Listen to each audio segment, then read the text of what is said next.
Piştî rizgarkirina Şengalê çapemeniya alîgerê PDK di nûçeyên xwe de ragihandibû ku tenê peşmerge tevlî operasyona rizgarkirina Şengalê bûne. Yê beşê Şengal xwe berdidin bajar hindek peşmerge ji vir amadenin dest Li gel nerazîbûnên raya giştî televizyona Rûdawê mîkrofona xwe dirêjî fermandarên HPG kir.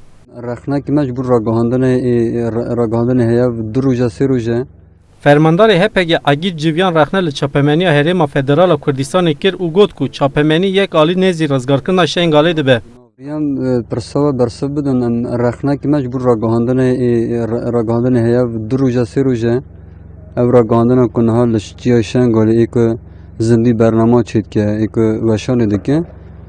Televizyona we jî di nav da em rexne dikin. Hindekî nûçeyên derdkevin, hinekî ragihandinê didin yek alînin. Wekî ku înkarek em dibînin, wekî îşte heval tê danînin, PKK tê danîne. Belkî televizyona we em du car beşdar dibin.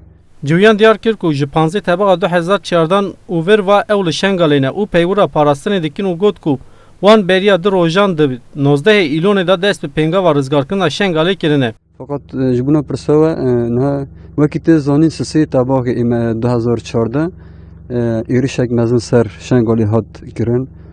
Şengal ket destê çeteyên Daişê de parçekî Başûrê Kurdistanê aliyê Daişê de hat kontrol kirin.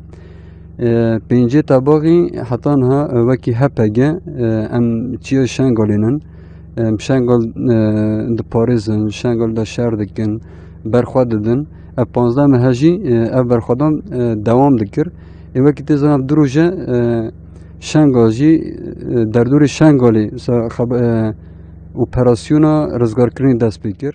Civyan li ser pirsa nûçegihanê Rûdawê jî got ku li kîjan deverê Herêma Federal a Kurdistanê dibe bilabe ew ê her tim gel biparêzin û got ku hevdîtin dewam dikin û diyar kir ku gefên çeteyan hêj dewam dike û da zanîn ku derketina ji Şengalê di rojeva wan danîne. Gelê me benda vê rojê bû, Şengal were rizgar kirin. Îro bajar hatî rizgar kirin, hîn gelek deverên êzidî gelê me êzîdî de jiyan dike hîna bên kontrola Daişê danin. Em hêvî dikin demekî nêzik ew jî bên rizgar kirin. Ji bûna derketina Şengalê yan ji mayîna Şengalê wê ro jî me axaftinê xwe hêna di ziman. Hevdîtinê me çêbûn demekî ev hevdîtin sekinîn. Me hevdîtinê xwe de jî me aşkera hêna di ziman.